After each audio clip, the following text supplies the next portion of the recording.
All right, what's up, real estate business builders? We have a special guest today on the podcast, and I had the pleasure of meeting Matt. I guess it was in August of this year, and just got to know you a little bit. And then you came into one of our production masterminds, and I think what you've been blessed with is just the willingness to share some of the pain that you've gone through, so others don't have to go through it. Specifically, as it relates to the mistakes that you see all the time that agents make, and the reason there's not financial freedom in our industry. So, Matt, would you do us the honor of just a quick intro, like a minute or so, and then I want you to do kind of unpack your story as we unpack these 5 financial mistakes that agents make and why they have no money or wealth or freedom as a result of it.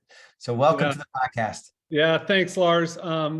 Everyone, my name is Matt Plumer. I live here in Las Vegas, Nevada, and for the longest time, my wife and I were high income earners, low net worth individuals, and we were always chasing the next deal to just make it to the next month. And in the 5-6 years I've been in real estate, that was no different. And for our quick time that we have together, Lars, it didn't take me very long as I was having my first conversations with real estate agents, learning the business, I quickly understood and became aware that real estate agents, for the most part, are selling real estate next month to pay last year's taxes, selling real estate next month to pay this current month's obligations. And, without any type of that margin created, whether it's saving, investing, buying real estate, buying into the mutual funds or stock market, just forces real estate agents to stay on that hamster wheel of just always chasing that next deal. And so I went on a journey to unpack some of my pain of being $500,000 in debt and 300 pounds to 200 pounds and net worth of near $1 million. Awesome. So because I kind of know the 5 things. So before we get to the 5 things, let's just talk about that journey there, this journey of sort of the reality of, being somewhere that there's probably shame. There's some, stuff that happened in your life that led you to the point where massive debt, you're not taking good care of yourself physically. So talk about that a little bit. And then how did you begin to sort of piece yourself together and heal parts of you that were broken to go on this journey of, not only the financial part of it, but it's more the personal development journey, I would imagine. So let's talk about that. And then I for sure want to get to the 5 mistakes, and I for sure want everyone to grab your book at the end. So stick around for the free book, but unpack the personal part of it first. Yeah, so my entire life, man, I've always fought weight, and I was an addict of a lot of things. And as we all make more money, we just become a bigger version of what we are.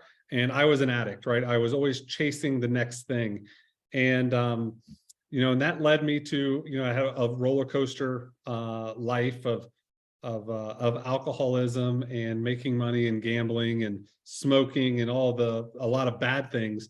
And that yo-yo lifestyle, that roller coaster lifestyle turned into a yo-yo lifestyle. Man, I used to be able to lose 20 pounds and gain 30 pounds. I mean, I probably have lost, 500 pounds in my life, but I've gained 600, right? I mean, it was just, it always would come back. And, without any type of structure or freedom or any of the right habits, you're always going to fight that. And so in 2012, I was 300 pounds, alcoholic, addictive sports gambler, smoking a pack of cigarettes a day, driving through the fast food drive-through every single day.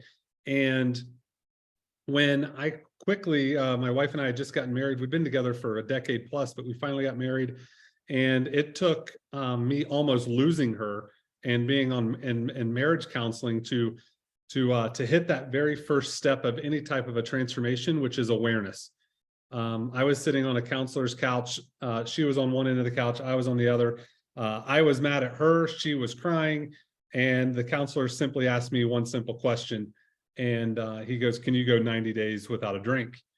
And I said, I probably can, but I don't think that'll change anything. And he said, well, here's the thing, dude, I've known you for 45 minutes. You've got 12 months and you're going to be dead, divorced, in jail or broke. You just got to, I mean, that was my awareness moment, Lars. And, there's so much shame and blame and guilt when you're hit with that right in the gut, that it quickly, if you're a person of action, gets you right into that second phase, which is decision. You got a decision to make. Like, I did not want to stop drinking. I didn't want to stop gambling. Like, I enjoyed those things. That's where my friends, that's where my social circle, I played golf, like it all came together. But what I knew I could do and what I knew I needed to do was I needed to lose weight. I was 300 pounds. I mean, I had been 200 pounds before.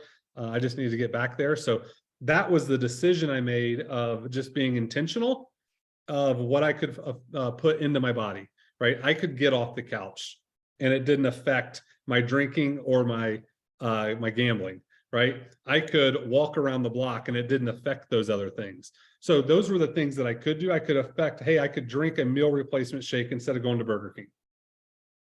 None of that affected the other stuff. And so as I kept making, as I call it, right-hand turns, right? I got to the why and I just kept making right-hand turns. That led me to not drinking as much. That led me to not gambling as much. I mean, 90 days into it, man, I lost 30 pounds and I was sober and I hadn't placed a bet.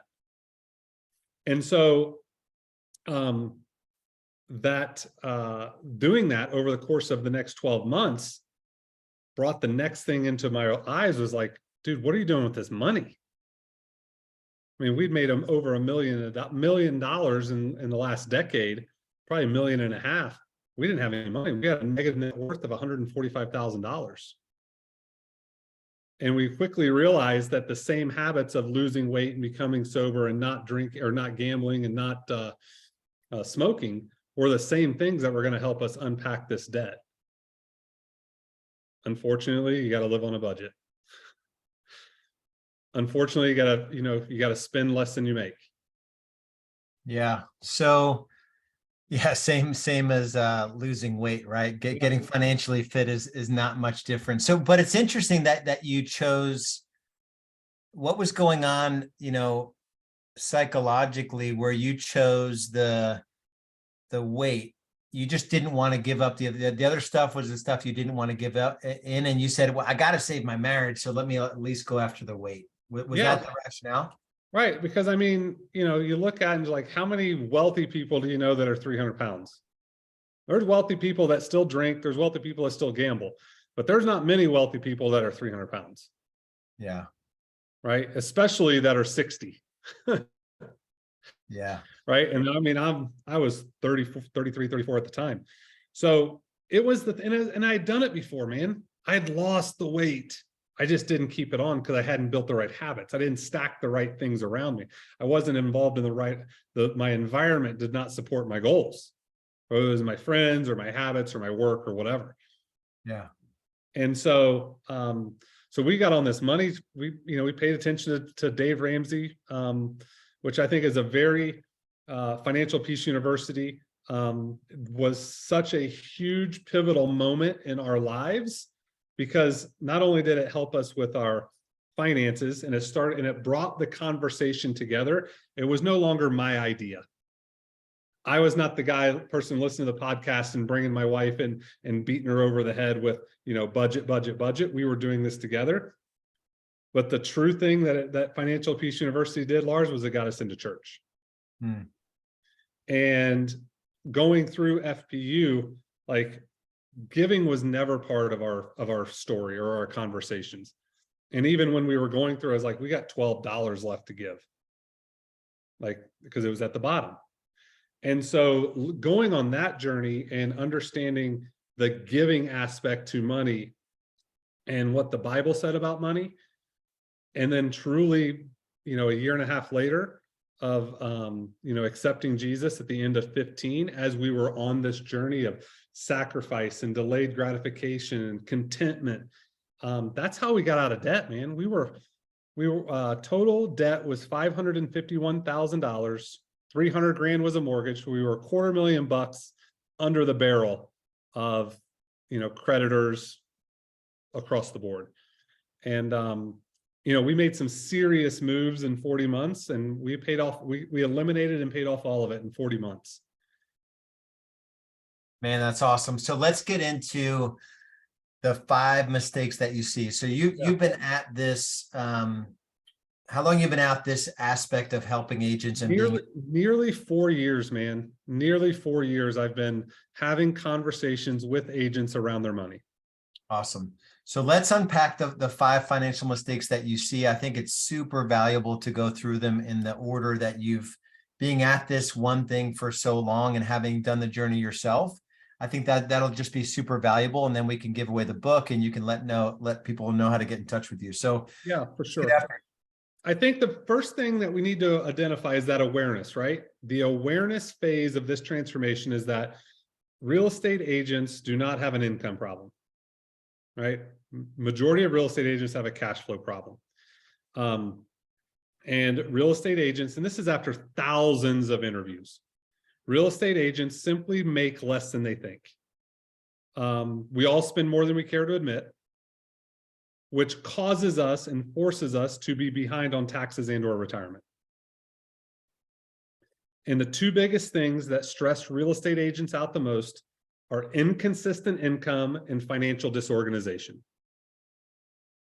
So if we can look through all of this through that lens, right, and say, hey, if we can fix these 2 things, right, what are the mistakes that happen because of inconsistent income and financial disorganization? How can we start this wealth building journey in all areas of life, speaking today from a financial standpoint, right? Number 1 is a lack of financial plan in the future. I mean, every real estate agent starts selling real estate. Hey, what's your goal for next year? Hey, what brokerage you're going to join? What team are you going to be on? Whatever it is. And they're looking through the lens of today, not going to the end and figuring out when they're going to stop selling real estate. I think as a real estate investor, one of the biggest things that you do when you're reviewing deals is how are you going to get out of the deal? Right? That's where the majority of the money is made. It's not through the $200 of monthly cash flow. It's like, hey, I'm going to get all this. I'm going to get the accumulation, the appreciation. Now, how am I going to get out of the deal? So how are you going to get out of real estate?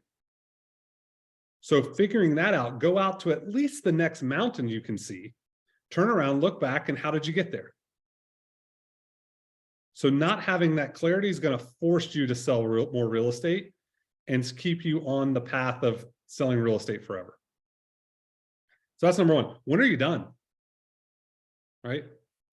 Number 2, living beyond your means and living in debt and using credit throughout your real estate business. All of the studies show that if we use credit cards as either a bridge or just a means without the right habits, you're going to spend 10, 20, 30% more than you would if you used cash or a debit card. All of the data is there. And if you want to fight me and argue me, just go to dinner with a $50 bill versus your credit card and tell me which one's bigger. Right? So how can we live on less than we make? Right? It's the only way we're going to lose weight. If I spend 2,000 calories and I eat 1,800, I'm going to lose weight. But if my lifestyle and my quality of life has risen to, met, or exceeded my level of income, like it's always going to keep us forced to selling more real estate. We're going to take the listings we don't want. We're going to work with buyers we don't want. So all of the obligations we have and are exceeding our income are always causing us to do more rather than do less. Right? Which is taking away from the things we want, right? Whether it's play more golf or spend more time with our family or travel, like we got to go work, right? So how can we live on a budget? How much does your business cost? How much does your personal life cost? And 2 and 3 go together, which is number 3 is don't understand the path of money. Remember, most real estate agents make less than they think. Quite frankly, because they think that if they get a $10,000 commission, that $10,000 is their money.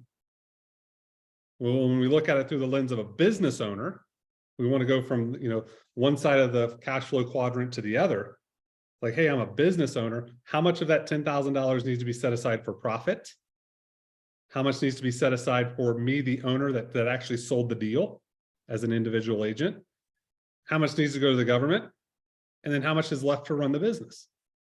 Right? Everybody starts backwards, right? Sales minus expenses equals profit. We were taught that. That's the way every financial statement reads. Forces us to stay in real estate, right? Because we pay all of the bills first. We want to pay ourselves first. Grandma told us that, but all the school teachers told us differently, right?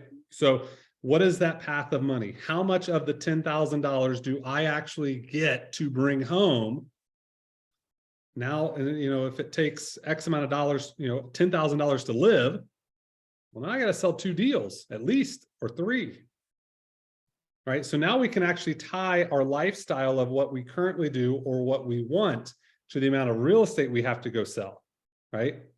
Now it comes into, in your world, right, when we're talking about production and things like that. Now we actually have a correlation between groceries and how much work I have to go do, or vacations and how much work I need to go do. Okay. Number 4, not having an emergency fund and sinking fund accounts. Right? Profit First talks about all of these bank accounts where we set up, and I'm, as a Profit First consultant, bank accounts are the number one thing that you can go do is just go set up a bunch of bank accounts and then go work hard to fill them up. Like, we broke this all down, just that, right? But then also, what are the things that are happening in the future? Travel is a huge thing for Melinda and I, especially for Melinda. And I know you and your wife go on an annual vacation every year. Hey, every month we're going to set aside this amount of money so that when it comes to October and we write the check for our anniversary trips, the money's there. Right? How much money do we need as a runway? Cash is oxygen for our business. Cash is oxygen for our life. How much cash do we just need sitting there so we can go operate at a maximum level? I think too many people are just, they run with their back against the wall for too long, and it just gets exhausting. Right? I mean, it just gets exhausting not having 20, 30, 40, 50 grand sitting there just to get some margin in your life. Not to spend, not to invest, just some margin, right? So not having that margin is mistake number 3. Like, hey, I have this amount, or mistake number 4, sorry. I have margin in my business. So if I don't have a sale, I can still pay my coaching. I can still pay my admin. I can still pay my my marketing, right? I can keep running as a business owner. I can keep paying my rent. On the personal side, if I don't have a commission come in for a month, hey, no problem. I can still pay my mortgage. I can still pay my groceries. Like, we might not be eating out 4 times a week, but we can still get from the 1st to the 30th, right? And I always recommend at least 3, maybe even 6 months for both business and personal. And number 5 is waiting too long or never starting to save for retirement. We stay in debt. Agents stay in debt too long, or they just never make the decision to just get through it. Like, if you just did the work for 12, 18, 24 months, 95% of your financial challenges go away. Because you just push through all the stuff. You push through all of the distractions. It's the number one thing when people work with me is like, we just have to get through it. Because once you get through it, and then you get in that rhythm of 1 or 2 or 3 or 10 deals a month, whatever type of business you have, like, it's just so much easier to function at a high level operator when we're not strapped with all of these obligations. Yeah, and I'll say, I mean, some of the way you're saying this is for the individual agent, but there are, these agents in your market, that are running big teams, and the business is not set up the way that it needs to be. They're heavy in production because they've got this big lifestyle, massive overhead with the team. and they're never getting ahead. There is no margin. They're in debt. Nobody knows it. They think they've got everything figured out. So this is just a chronic across the board issue in our industry that nobody's talking about. Like, what does it take to actually, have multiple seven figures of net worth, at the end of selling homes, and agents just haven't figured it out at all. Well, and I think, and which is, truly my calling, man, is there are a lot of people out there online and social in the real estate community that are talking about wealth and building and investing, right? And that's awesome. That's the sexy dessert. But unfortunately, to get there, you have to pay your price. You have to pay your dues. You have to go through and you have to eat your veggies. You have to eat lean meat, and you have to go do the work so you get to go invest. Like, investing is a reward. And if you start building the muscles soon enough or early enough, you won't have to go sell real estate forever. That's a really good point. I mean, there are sort of quick fix programs, quote unquote, out there that are going to distract an agent, away from the blocking and tackling. That you're not going to make it in a second business if you haven't figured out how to figure out one business and do the activities necessary to sell 2, 3, 4. I mean, you really need to be selling 3, 4, 5 houses a month as a solo agent to be able to give, to live, to do the vacations and then to save, and most agents are not selling one home a month. No. And again, this is where when I get to work, I get the honor to work with couples, right? Is the spouse that has their career and the sales partner, the sales agent that I'm working with, the real estate agent over here that has the inconsistent income, how that relationship is a balancing act of, how can we live on one spouse's income, or how can we live on that and part of the real estate agent's income? I think too many people try to do it the opposite way because it's a bigger lifestyle. If, the real estate spouse says, hey, we're going to go live on my income, and the other one over here is, for the debt servicing or the investing, right? Or it happens way too much in our industry, is that the money doesn't even talk to each other, right? Husband doesn't talk to wife about money. Wife doesn't talk about husband about money. And next thing you know, it's that contention. Because if the one person doesn't bring in a deal, like, now there's stress at the dinner table when there really doesn't need to be. Yeah, that's awesome. It's avoidable. I should say it's avoidable. Yeah, and it's like, I don't know the psychology of it. It's probably because of the way I was raised in a bunch of chaos, and I chose a path of achievement for a lot of not great reasons. But I just wonder, for folks that have ended up in a different place for whatever reason, like, what's a couple, 3 things that you would tell them to, like, they're almost starting out. I watched a training this morning, a coaching program that I'm in. It's the growth line. But this guy was telling his story of how, like, before he was 17, he was in jail twice, had to go to rehab. And so he carved out like a little trough for himself. He was below zero to start.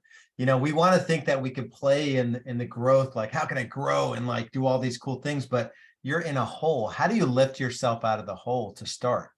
Well, the first thing is, it goes back to awareness, and where that blame, shame, and guilt comes in. And it's just, here's the deal, man. It's easy to fall into that blame, shame, and guilt. Just know that you are where you are by an accumulation of the facts, and the facts are truth, and the truth will set you free. And if you're in that valley and you're like, I just trying to get to even, right? If you go back to my story, right? We were negative $145,000 of net worth. We were $500,000 in debt. It took us 40 months just to get to zero. I mean, that's 3.5 years. Right? So sometimes you do have to just keep digging and digging and digging and standing on dirt that you just moved to get to the top. However, if what most people do is they stop and then they just kind of retract back. Whereas the thing that we did, man, we just didn't stop. So I would say if you're in that valley, is find someone to lock arms with that is where you are, that has been where you've been, where you currently are, and lock arms with them and don't stop until you get to the top. Yeah, that's awesome. I said this on social. You are most equipped to help the person that you used to be. Right? You are most equipped to help the person you used to be. So if you're in that valley, somebody's got it worse than you, go help them. Somebody's got it worse. Somebody's been in jail 4 times, not 2. Right?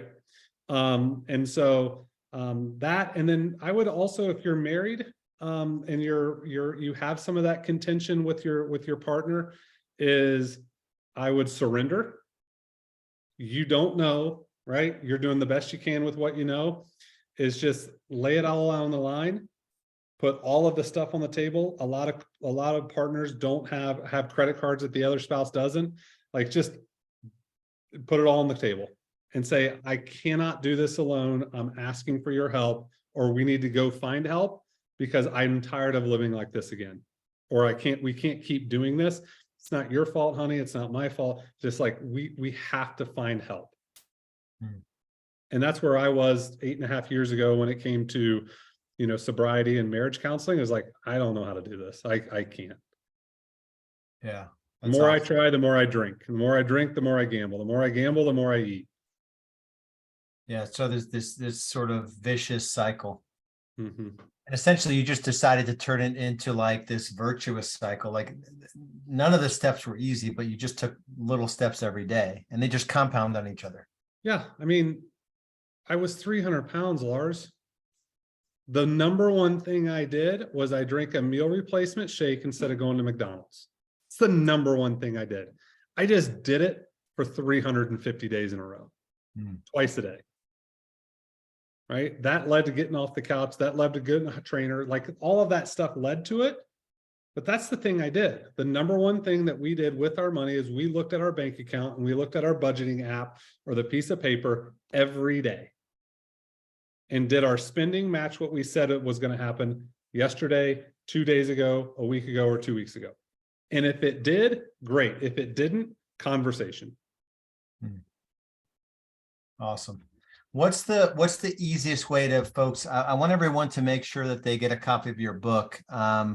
What's the website for the book, and if people want to get in touch with you directly? Yeah, the book is the website is the number 5 financialmistakes.com. The number 5 financialmistakes.com. That's the ebook. And the number one way to get in touch with me is through social on Facebook or Instagram. Instagram is Coach Matt Plumer and Facebook is Matt Plumer. Awesome. And it's Plumer. Correct. Awesome. All right, brother. Well, keep doing what you do. I know God is looking down and just loving how you're putting yourself out there, telling your story unashamed, so that others don't have to live in shame. So I love it. Let me know if there's anything I can do for you. And everyone go to number 5 financialmistakes.com and reach out to Matt. If you're in this situation, this is what he do. He's called to do it. So, I would just reach out if you're struggling and let down your guard. There's nobody has it figured out. Just realize that, that nobody in our industry, even if they look like they've got it figured out. I've met, guys doing hundreds of transactions per year and losing money. I've met guys doing 5 million plus GCI, losing money, and they're on stages speaking to thousands of agents about how to do real estate at a high level. So our industry comes with a people that are maybe teaching things that aren't congruent with what they've actually figured out themselves. So Matt is clearly not one of those guys. So much love, brother. Be good. All right. Thanks, Lars.